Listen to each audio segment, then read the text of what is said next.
Un tad noteikti jūs uzaicināšu tos arī uzdot tajā noteiktajā brīdī. Un arī noteikti pēc semināra nosūtīsim prezentāciju un arī informāciju, kad noteikti šī prezentācija arī tiks publicēta Klimata un enerģētikas mājaslapas ETS aviācijas sadaļā. Un, jā, vēl Māra vairāk no civilās aviācijas aģentūras pastāstīs par SAF monitoringu ziņošanu, un tā skaitā ETS un refuel ietvarā. Tad mazliet atkārtošanai vienkārši šis slaids, kad galvenie ETS tiesību akti. Galvenais ETS tiesību akts tātad ir ETS direktīva. Kā mēs zinām, tā tika grozīta 2023. gada maijā, un no tā izrit vairāki grozījumi regulās, kas ir akreditācijas verifikācijas regula, monitoringa un ziņošanas regula. Un tad papildus ETS, kas ir ārpus no ETS, ir Refuel EU Aviation regula. Kā jau zinat, kad tad nosaka noteikums par ilgspējīgas aviācijas degvielas izmantošanu un piegādi, nosaka arī šos ziņošanas pienākumus skaistkuģa operatoriem arī. Un tad arī īsumā par nacionālajiem ETS tiesību aktiem, kuri pārņem ETS direktīvas. Jaunākos grozījumus ir klimata likums. Pirmais lasījums Saeimā bija vakar, 9. janvārī, un tad arī attiecīgi tiek gatavot grozījumi jau esošajiem vidas klimata noteikumiem, kas ir noteikumi par aviācijas darbību, dalību Eiropas Savienības emisijas kvotu tirdzniecības sistēmā, un kā arī tiek izstrādāti jauni noteikumi, kuri nosaka monitoringu, ziņošanu par ne CO2 aviācijas ietekmi un arī par Korsiju. Un vai jau tagad ir kādi jautājumi? Ja nē, tad laikam nē, tad vienkārši turpināsim.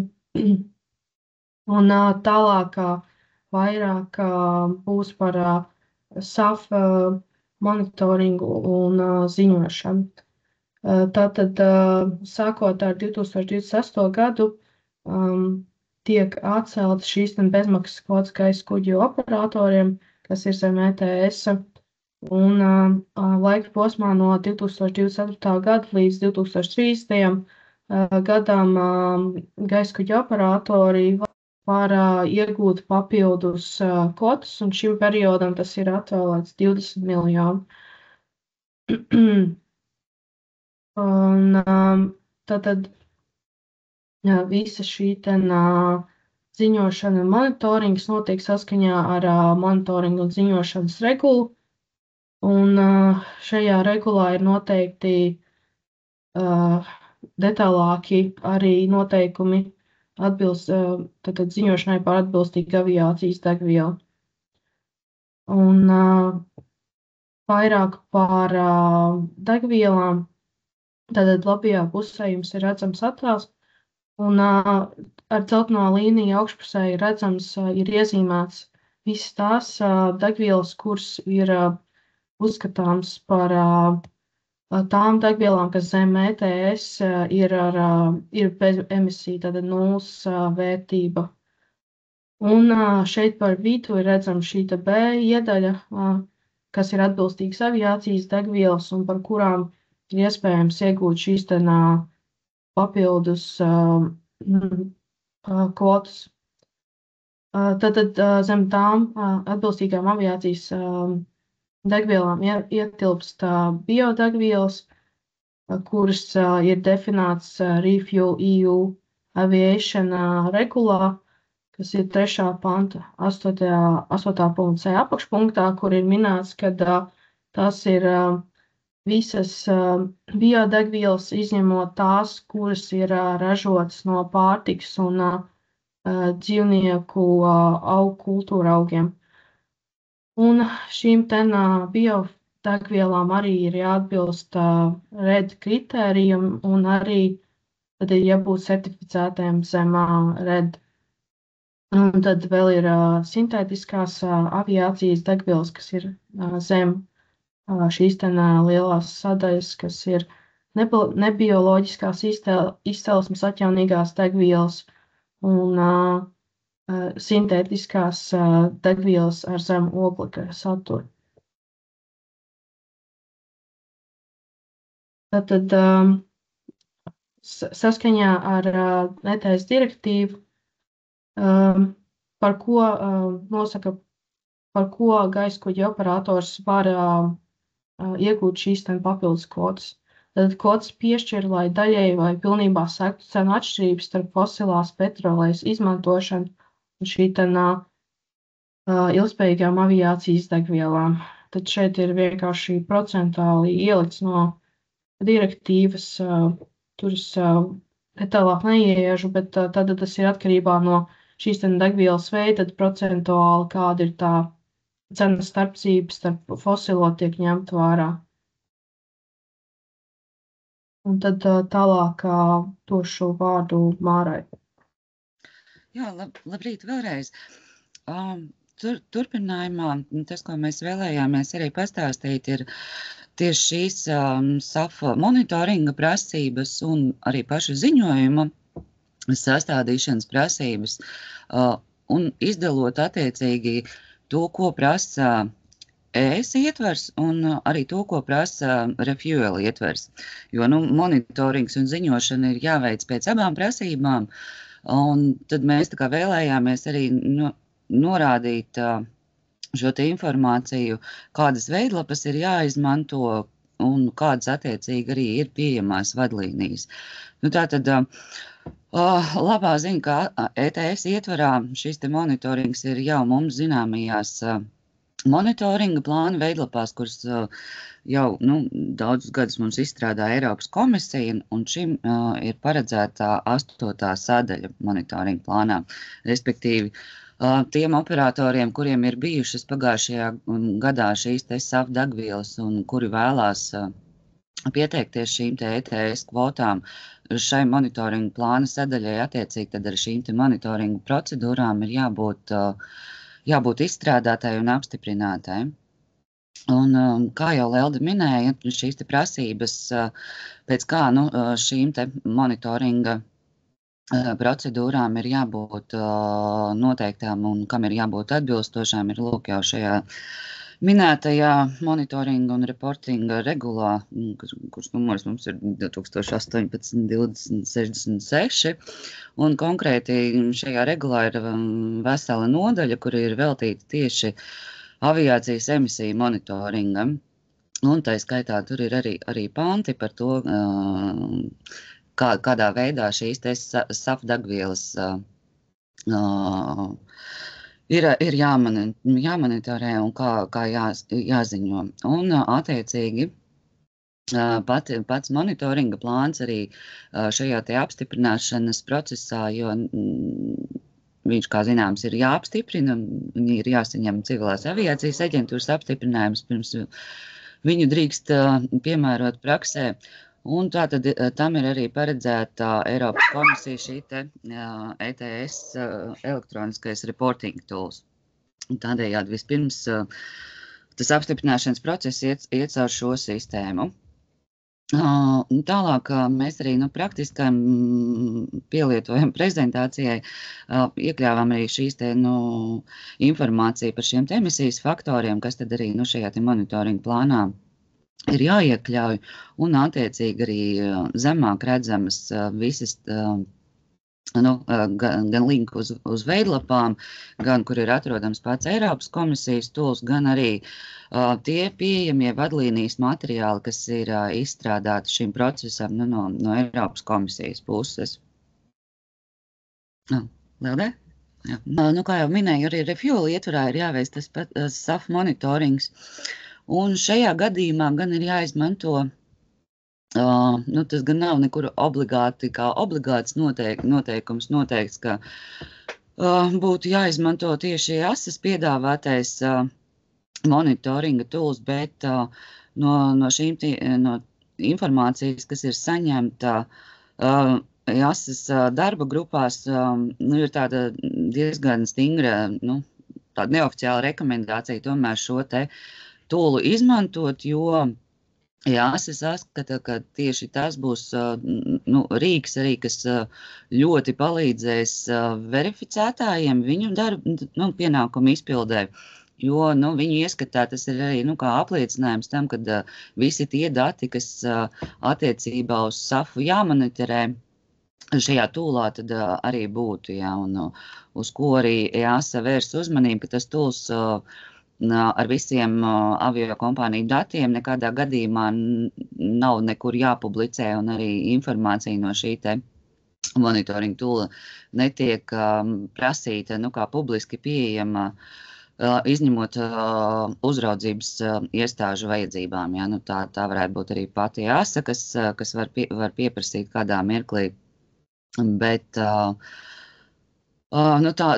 rekomendācija ir, kad izmantot šo te tūlu. Un atšķirībā no ETS, ja pirms monitoringa plāna izmantošanas bija obligāta prasība saņemt vispirms CAA apstiprinājumu, tad refuel ietverā šāda prasība nav, un tā kā būtībā tā ir avio kompānijas paša pienākums, lai šīs monitoringa procedūras būtu, un nepieciešamības gadījumā, protams, tam procesam, kā šis monitorings tiek veikts, ir jābūt arī auditējumam. Un tad attiecīgais regulas pāns, kas runā šajā gadījumā par to, kāda monitoringa informācijai ir jābūt, tad šis ir fuel regulas 8. pāns. Varbūt es arī sīkāk neiztirizēšu katru no zemāk minētajiem jautājumiem. Skaidrs, ka jābūt informācijai par SAF daudzumiem, un tāpat arī šim monitoringam ir arī pieejama arī vadlīnijas EASA, savukārt šis jau ir EASA mājaslapā. Paldies, Lāt. Jā, un tālāk, tad, kad ir sakārtota tā puse, kas attiecās uz to, kādā veidā tiek veikts šis te monitorings, un tad, kad ir pienācis laiks ziņošanai, arī šeit ETS-am ir Eiropas komisijas izstrādātā ikgadējā emisijas ziņojuma veidlapa. Un kā jau Lelde noteikti vēlāk arī stāstīs par Korsiju un ne CO2, labā ziņa ir tāda, ka vismaz šajā veidlapā jau tad arī jau iepriekš ir bijušas prasības attiecībā uz Korsiju datu ziņošanu, bet tā tiks arī papildināta ar ne CO2 ietekmes datiem, kas būs jāziņo. Tā kā šis vismaz prasība apjoms būs šajā te vienā ziņojuma veidlapā iekšā. Un, ja nemaldos, varbūt es paskrienu prezentācijai uz priekšu, tad šo te jau ar pilniem visiem sistēmu datiem, tad es saprotu, ka komisija šo te ziņojumu veidlapas versiju sola līdz šī janvāra beigām. Un tad savukārt tas, kas attiecās uz ETS SAF ziņošanas datiem, attiecīgi, tie ir jāveic jau iepriekš jau minētās monitoringa un ziņošanas regulas noteiktajā kārtībā, respektīvi tas, kas jau, ko monitorēs, jau ir noteikts monitoringa plānā, tad attiecīgi tas monitorētais tad arī ir jāziņo. Tā kā, un arī šajā gadījumā ir pieejamas Eiropas komisijas vadlīnijas, kur zemāk bez tam var arī visus linkus redzēt un droši pēc tam tiem sekot. Un arī šis ETS ziņojums arī ir jāsniedz Eiropas komisijas tajā pašā ziņojuma sistēmā, caur kuru ir jābūt apstiprinātam arī šim te monitoringa plānam. Un tie mūsu termiņi mums atkal ir gada sākums, un 15. marts vairs nav līdz kalniem, tā kā, mēs arī noteikti arī gaidām visu operatoru ziņojumus un tā kā jau savlaicīgi vēršam uzmanību, bet parasti visi arī cenšas, paldies, iesniegt saulaicīgi.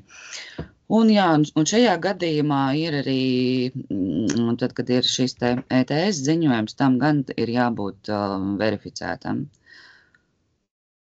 Un, jā, tātad, tad, kad ir gaisa kuģu operators iesniedzis ziņojumu līdz šim noteiktiem termiņam, tad mums arī, kā CIA, ir laiks veikt šo te savas puses arī apstiprinājumu izsniegšanu, un tam mums ir dots pāris nedēļas. Ja, tā kā līdz 31. martam šīm te ziņošanas procesam vajadzētu būt noslēgtam. Līdz šim mēs veiksmīgi vienmēr esam arī līdz 31. martam ar visiem gadījumā, ja ir bijuši papildus jautājumi, tikuši galā. Bet tomēr pastāv arī iespēja, ja ir tiešām konstatēts kaut kādas būtiskas vai ievērojams nepilnības, šis te termiņš var tikt pagarināts. Ja, tā kā var būt iespēja, par kuru nedraud nekādi sodi, ja, ka šie te apstiprinājums ja, var ieilgt vēl uz mēnesi, ja nemaldos. Bet, kā jau minēju, liels paldies mūsu operatoriem, mēs neesam šādā praksē līdz šim gājuši. Vienlaicīgi ir jāsastāda arī šis te savs ziņojums, kas attiecās uz refuel regulu. Arī tam EASA piedāvā savu veidlapu. Un šeit tā atšķirības starp vienu un otru regulu ir tāda, kad ir ETS kontekstā ir Eiropas komisijas veidlapas, bet tas, kas attiecās uz refuel, tur ir EASAs veidlapas un EASAs tā kā arī vadlīnijas pieejams par šo te procesu. Un šī te pati veidlapa arī ir pieejama EASAs izveidotajā Sustainability portālā, kurā respektīvi tad ir apkopāta no viņa puses vispār visa pieejamā un piedāvātā informācija un palīdzība ar viņu vadlīnijām savukārt, kā ko būtu jāpilda. Un par šo informācijas sadaļu, kurai jābūt ir refuel ziņojumā iekšā, tur gan ir arī konkrēti noteiktas šīs te informācijas daļas, kurām ir jābūt, un viņas jau, kā jau iepriekš minēju, bija šajā te refuel 8. pantā noteiktas, bet arī pašas regulas 2. pielikumā jau ir iekļaut arī konkrēta veidne ar šīm te informāciju datiem, ko viņi ziņojumā sagaida. Tā kā šeit nav īsti arī variācijas iespējas kādu no šīm te datu, kā lai nosauc, datu elementiem, teikšu tā, ja, neziņot, ja, jo tie ir skaidri noteikti regulā kā ziņojumie dati. Un arī šim ziņojumam ir jābūt verificētam. Labā ziņa ir tāda, ka drīkst verificēt tie paši verificētāji, kas strādā ETS sistēmā. Līdz ar to droši vien praktiskā izpildījumā, tad, kad nāk šīs 15. marta termiņš ar ETS ziņojumu, droši vien pašiem operatoriem būtu vieglāk strādāt arī verificētājiem, ja divi ziņojumi būtu gatavi jau uz to brīdi. Un, jo šeit ir tad arī neliela atšķirība šajos te termiņos, jo šis ziņojums kopā ar verifikācijas apliecinājumu un gaisa kuģu operatoram to drīkst iesniegt līdz 31. martam. Un, kā jau minēju, šajā te elektroniskajā sistēmā, ja, ko piedāvājas un ko mēs te skaisti saucam par Sustainability portālu. Un te ir vēl viena arī nianse no refuel, gadījumā, ja ir izmantotas šis te kaut kāds SAF noteiktais kaut kāds daudzums iepriekšējā gadā, respektīvi tas ir mums gads, kas tikko beidzās 2024. Tādēļ ASA sagaida arī, kad kopā ar šo te ziņojumu tiek iesniegts refuel 9. pantā minētā deklarācija par to siltumnīca efekta gāzu samazināšanas sistēma, kurā gaisa kuģa operators piedalās. Nu, respektīvi, mūsu interesējošajā gadījumā tas tā pati emisiju tirdzniecības schēma vien arī būtu, ja, bet šo te oficiālo, nu, tādu deklarāciju EASA sagaida no gaisa kuģa operatoriem. Ne? Jā, un tad savukārt Eiropas komisija savā aviācijas grupā arī ir izstrādājuši šīs te SAF vadlīnijas gaisa kuģu operatoriem, kādā veidā viņi saredz šo te, tad, kad jau ir bijusi šī te gan monitorings veiks, gan iesniegts pats ziņojums, un ja pats gaisa kuģu operators ir gan izmantojis šīs te SAF degvielas un attiecīgi vēlās saņemt šīs te kvotas, tad ir arī pieejams vadlīnijas, ko sagaida tieši šajā te apliecinājumā par degvielu atbilstību, respektīvi, kad atbilst šīm te pieļaujamajām alternatīvajām degvielām, ja, kuras ir ar šiem te nulles emisiju faktoriem, ja, un attiecīgi par ko tad rezultātā tad var pretendēt uz šīm te papildus kvotām. Nu, un tad šī te informācija par to, kādi šie te atbilstības proof of compliance un kādu informāciju ir jāietver, tas arī tā kā pieejams, bet nu pat šī rīta pēdējā informācija, Lelde, man neļaus samaloties, ka no šīs te atbilstības no aviācijas darba grupas ir atnācis uzaicinājums nākamajā nedēļā tieši par šo jautājumu, tā kā prezentācija no pašas komisijas puses. Noteikti, kad mēs varbūt plašāk un saturīgāk varētu arī jums prezentēt un runāt par šo jautājumu. Tad jau, kad pati komisija mums būs vismaz arī tā kā vairāk pastāstījis, kā šos te proof of compliance un proof of sustainability attiecībā uz šīm te alternatīvajām degvielām būs prezentējusi. Es domāju, ka mēs noteikti varam apsolīties, ka tad, kad mums būs arī komisijas prezentācijas pieejamas, jums viņas arī pārsūtīt informācijai.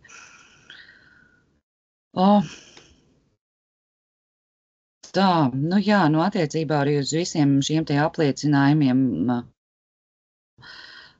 par degvielas šīm te atbilstošajām ilgtspējas prasībām, prasības tiek iecerēts īstenot arī caur šo te Eiropas komisijas izstrādes stadijā esošo savienības datu bāzi, bet viņa šobrīd vēl nav funkcionāla.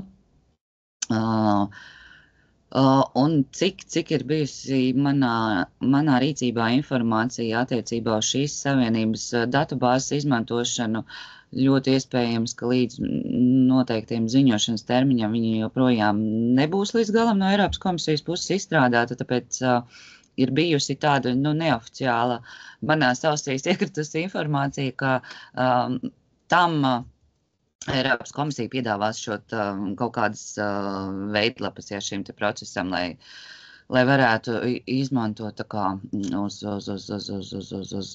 uz ziņošanu un pieprasījumu. Bet par to es nemāku sīkāk šobrīd komentēt, līdz nav arī no pašas komisijas kaut kādas turpmākas rīcības vadlīnijas atnākušas. Jā, tāda. Jā, un tad tas, kas attiecās arī uz šo te kvotu pieprasījumu vai jebkādu citu sistēmu ietrā, jo it kā refuel regula nosaka šajā te 9. pantā, ka attiecīgi gaisa kuģa eksploatantam ir tiesības tā kā veikt prasījumus, ar to saprotot šo te Piemēram, ETS gadījumā tās būtu kvotu saņemšana bezmaksas, vai arī, bet tāpat tās tiek minētas arī tā kā opcijas, ka gaisa kuģu operators iespējams darbojās kādās citās siltumnīca efektu gāzes samazināšanas sistēmās, ja, un tad var tā kā izvēlēties, ja, kuras sistēmas ietvarā viņš vēlas kaut kādus tos sev labumus iespējamos gūt, ja, par šo te SAF izmantošanu.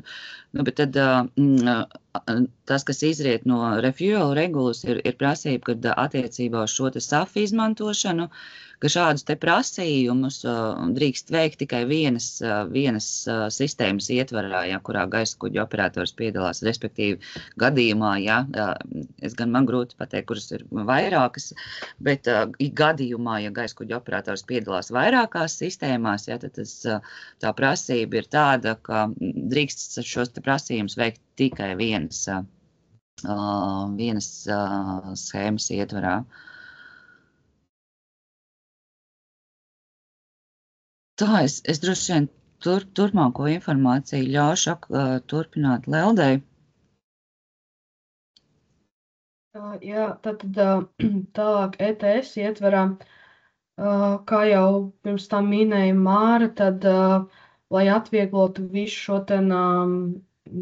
pieprasījumu un pieteikšanos šīm SAF kvotām, tad ir attiecīgi jāizstrādā monitoringa plāns un ikgadējais emisiju ziņojums. Tad saskaņā ar monitoringu un ziņošanas regulu, tad attiecīgi to izstrādājot gan monitoringa plānu, gan ikgadējo emisiju ziņojumu, tad var attiecīgi arī pieteikties šīm kvotām.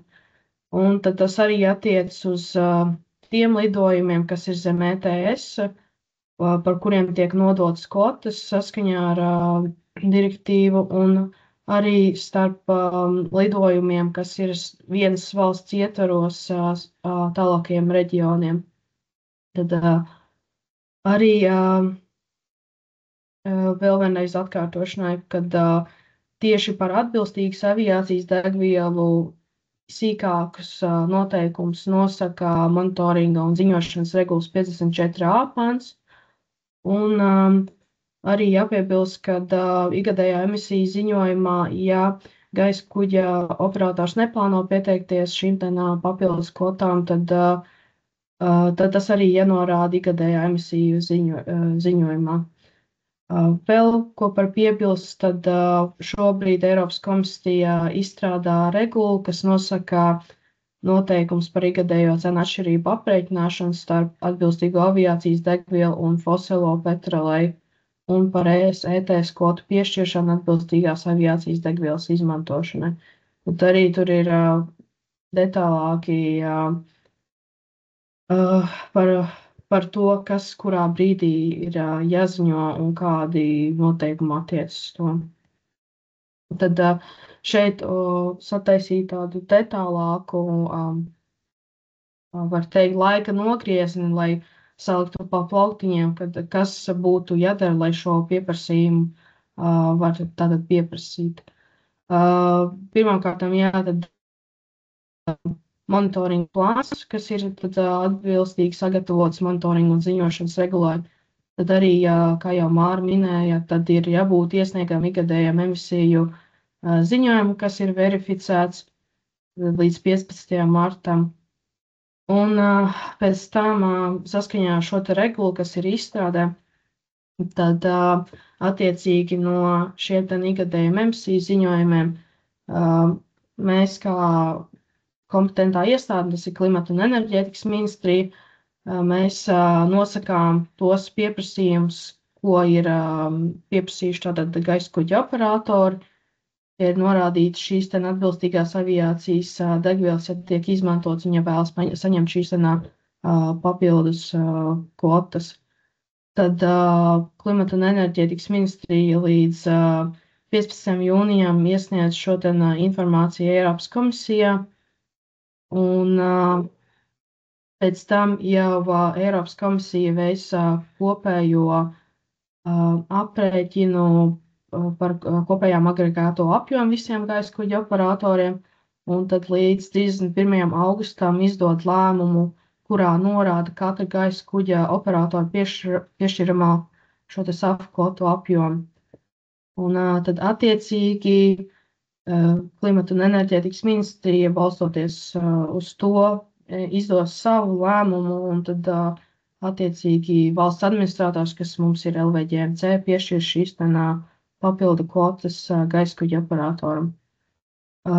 Vēl kas būtu svarīgi pieminēt, ir, ka gaisa kuģa operatori, kur saņem šo atbalstu saskaņā ar šo regulu, kas tiek tagad sagatavota, tad ir jānodrošina redzamība. Un ko tas īsti nozīmē, kad gaisa kuģa operatoram būtu jānorāda, tātad, ka pēc iespēju robežām sabiedrībām, dažādām šīm iesaistītajām pusēm, no kurienes nāk šis atbalsts, ja tiek tātad tieši šīs, lai veicinātu šo alternatīvo degvielas izmantošanu, kā arī lai publiski sniegtu informāciju par alternatīvās degvielas izmantošanas rezultātiem, tad šījai informācijai būtu jābūt publiski pieejamai, vai tas ir uz biļetēm pasažieru, vai arī tas ir lokāli izvietots tātad redzamās vietās, un tad ir jābūt arī šim Eiropas Savienības logo, un arī jābūt, ka tas nosacītam, ka tas ir līdzfinansēts ar ES emisijas kvotu tirdzniecības sistēmu. Un tad arī būtu jānorāda atbalsta apjoms. Mēs vienkārši turpināsim ar Korsiju. Tad vienkārši atgādināšanai, kad brīvprātīgā fāze ir no 2021. līdz 2023. un arī no 2024. līdz 2026. un tad no 2027. gada ir saistoši visām valstīm.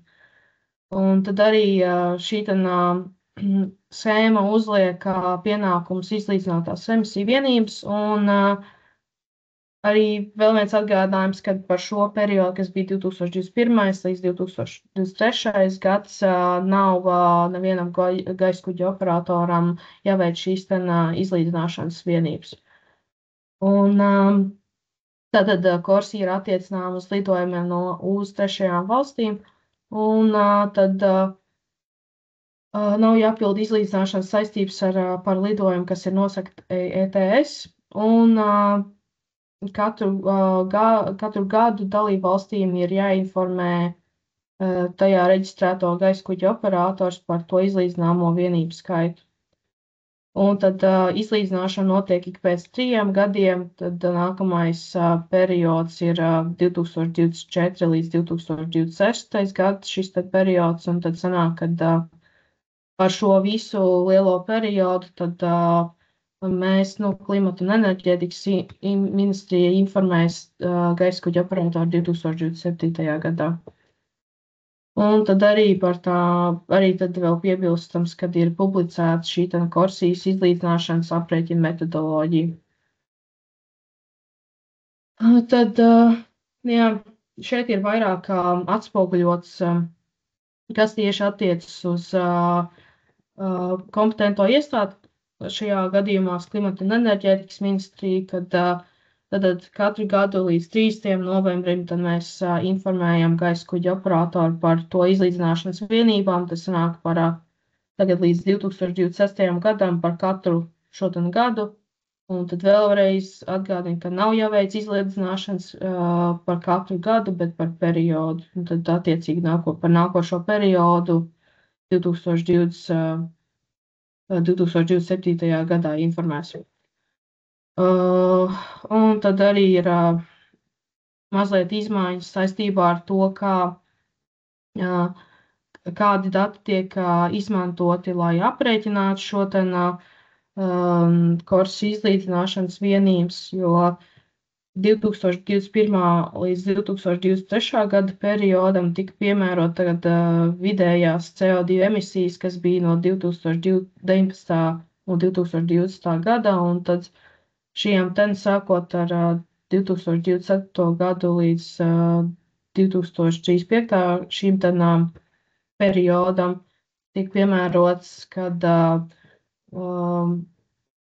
tiek rēķināts, ka 85% no 2019. gada CO2 emisijām, tad kopējām gaisa kuģa operatoru emisijām. Šeit vispārīgi mēģināju uzlikt piemēru par aprēķiniem izdomātam gaisa kuģa operatoram, pilnībā izdomāti dati. Vienkārši tas būtu vairāk informācijai par to, kā aprēķini tiek veikti, un arī iespējams, kad cik lielā mērā tad šis nozars pieauguma koeficients ietekmē šos aprēķinu, kā arī cik ļoti ietekmē ikgadējās emisijas, un arī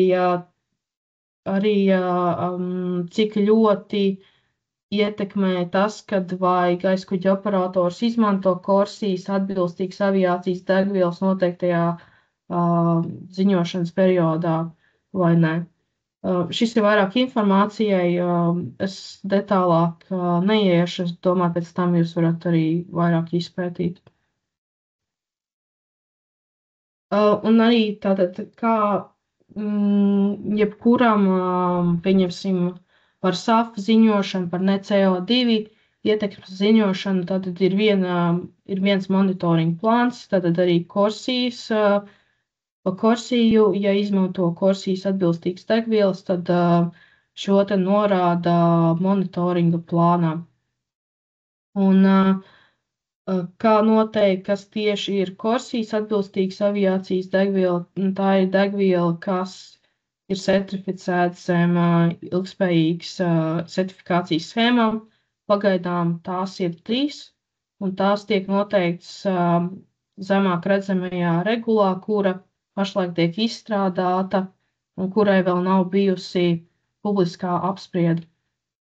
Monitoringa plānā pa korsiju jāizpild 9. sadaļa, tad ir vairāk prasīts par rakstiskajām procedūrām, tad šis korsija atbilstīgo degvielu izmantotais apjoms, tad arī procesa apraksts, kas nodrošina, ka pieteiktais seg emisiju samazinājums netiek pieskaitīts citos mazināšanas pienākumos, tas ir vai nu citā obligātā vai brīvprātīgā seg emisiju samazināšanas schēmā. Un tad arī tiek norādīts saraksts ar obligātām vai brīvprātīgām seg emisiju samazināšanas schēmām, kuri tieši gaisa kuģa operators piedalās. Un arī saistībā ar šo minēto regulu, kas tiek izstrādāta, ir noteikti šie ziņošanas prasības, kas ir ikgadējā emisiju ziņojumā. Un papildus vēl, tad tas tiek noteikts 5. pantā, tad ir degvielas veidi jānorāda, izeivielas, šo korsijas atbilstīgo degvielu, to kopējo izteikto masu tonās, un vēl dzīves cikla emisijas vērtības pieteiktais samazinājums, kas tika pieprasīts no katras korsijas atbilstīgās degvielas, kas bija saistībā ar to aprēķinu, ko es jums pirms tam rādīju. Un tad kopējais pieteiktais samazinājums no visām korsijas atbilstīgām degvielām, un tad vēl ir papildus informācija, kas ir jānorāda, tad saistībā ar regulā ir noteikts 2. pielikumā. Šeit ir vispārīgi salikti arī var teikt tādi tā kā lielie datumi, kas kurā brīdī dara, ko dara, un atbilstības periodiem par to, kurā brīdī Klimata un enerģētikas ministrija jums ziņo, kurā brīdī jums ir jāveic kaut kādas darbības saistībā ar korsiju. Tā skaitā arī iesniedz šo verificēto ziņojumu par emisiju vienību izlīdzināšanu. Tad tālāk ir par ne CO2 aviācijas ietekmi. Tātad, jā, ne CO2 aviācijas ietekmes tātad monitorings sāks ar šo gada, 2025. gada 1. janvāru, un tad katram gaisa kuģa operatoram ir jāsāk veikt šis monitorings. Tātad no 2025. gada līdz 2027. gadam tas attiecas uz Eiropas ekonomikas zonas lidojumiem uz no Eiropas ekonomikas zonas un Eiropas ekonomikas zonas uz Šveici vai apvienoto karalisti. Vēl ir opcija, kad gaisa kuģa operators var tā kā brīvprātīgā kārtā veikt par pārējiem maršrutiem šajā norādītajā periodā, bet jā, tas ir brīvprātīgi. Un sākot ar 2007. gadu attiecas uz visiem maršrutiem.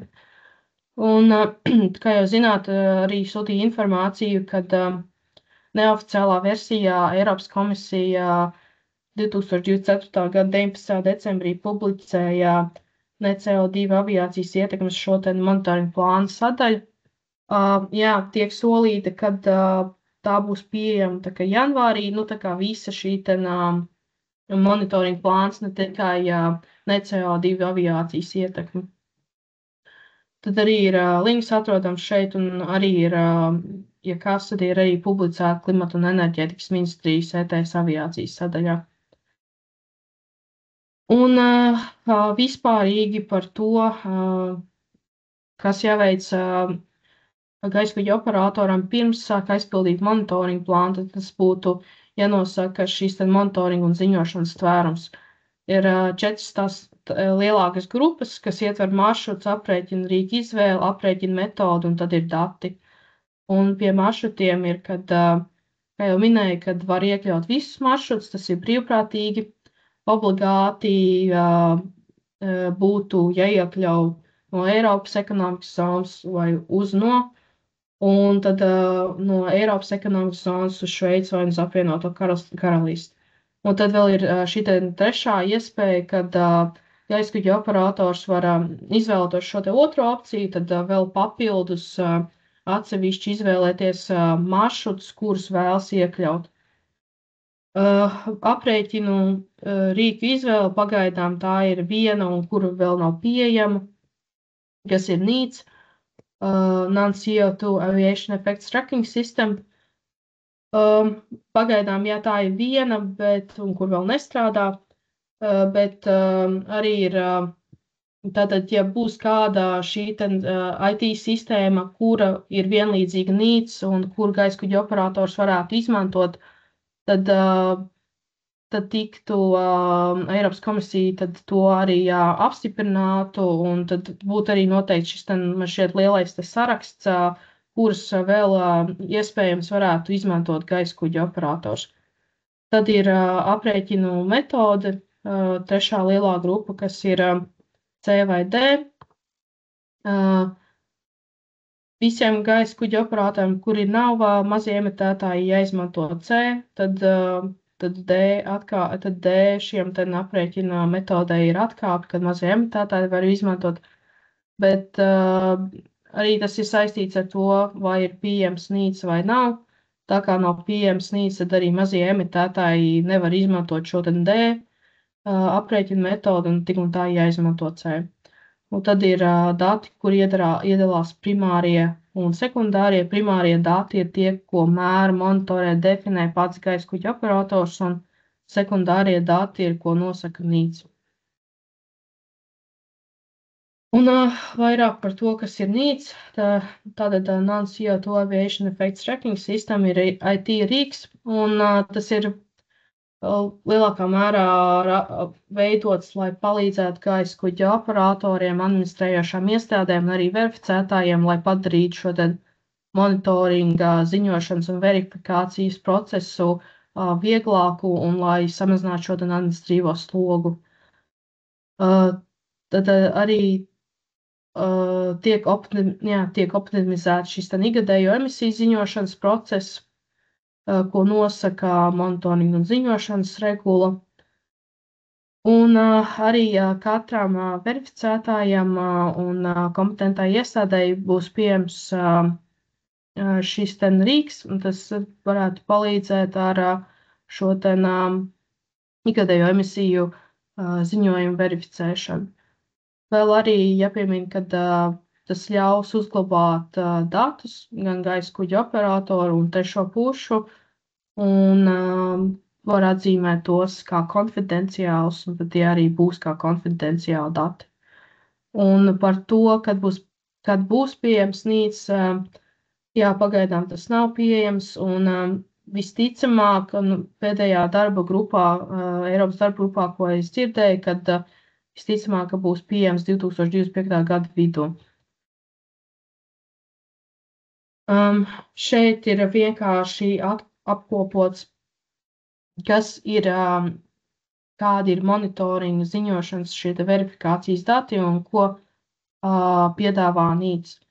Bet tā kā NIDS nav pieejams, tad gaisa kuģa operatoriem ir jākoncentrējas uz šajām divām lielajām iedaļām, kas ir lidojuma informācija un gaisa kuģa parametri. Tātad, kamēr nav NIDS, ar monitoringu un ziņošanas regulu tiek noteikts, ka minimālā aizpildāmā informācija monitoringa plānā ir šie dati par lidojumu informāciju un gaisa kuģa parametri. Tas vairāk ir noteikts 56b pāns 6. punktā. Tas ienorāda par katru lidojumu. Un šajā arī pašā monitoringa ziņošanas regulā ir vairāk noteikts šis ikgadējā emisija ziņojuma saturs tieši 2 sadaļā. Tad šeit arī vēl pielikt klāt linkus uz visām šīm mācībām, ko rīkoja Eiropas komisija. Es domāju, ka ļoti labi un uzskatāmi tika parādīts, kas būtu jāizpild monitoringa plānā, un arī tika tieši paskaidrots, kādas ir opcijas gaisa kuģa operatoriem. Un, tālāk, šeit ir vienkārši apkopojums par aktualitātēm saistībā, kas varētu interesēt saistībā ar ETS. Tad tiek grozīta akreditācijas un verifikācijas regula pagaidām un plānojas, ka stāsies spēkā šī gada sākumā. Vēl, kā pieminēja, tad ir 2 jaunas regulas, kuras tiek izstrādātas. Viena ir saistībā ar monitoringu, ziņošanu, verifikāciju tieši tā kā Korsijas atbilstīgām degvielām, un tad otrā regula ir par atbilstīgu degvielu šo aprēķinu veikšanu. Un tiek arī plānots, ka šīs regulas stāsies spēkā šī gada sākumā. Tad vēl vienreiz arī par to, kad ir tiek izstrādāta jauna monitoringa veidlapa, monitoringa plāna veidlapa, un tad visticamāk, kad būs pieejama tagad janvārī, cik man zināms, ka tā kā visa tā oficiālā versija vēl nav. Un arī tiek izstrādāts vadlīnijas ne CO2 emisiju monitoringam, ziņošanai un verifikācijai, un par to, kā rīkoties gaisa kuģa operatoram, kamēr nav pieejams šis NIDS. Tad tas arī ir plānos, kad 2025. gada, šī gada janvārī, tad tas būs pieejams, un tad, kad tas būs pieejams, tad noteikti paziņosim, un lai visi ir informēti. Un vēl pirms tam vienā slaidā tika pieminēts, kad tieši saistībā ar SAFiem ir izveidot vadlīniju dokuments par to monitoringu, ziņošanu un verifikāciju gaisa kuģa operatoriem.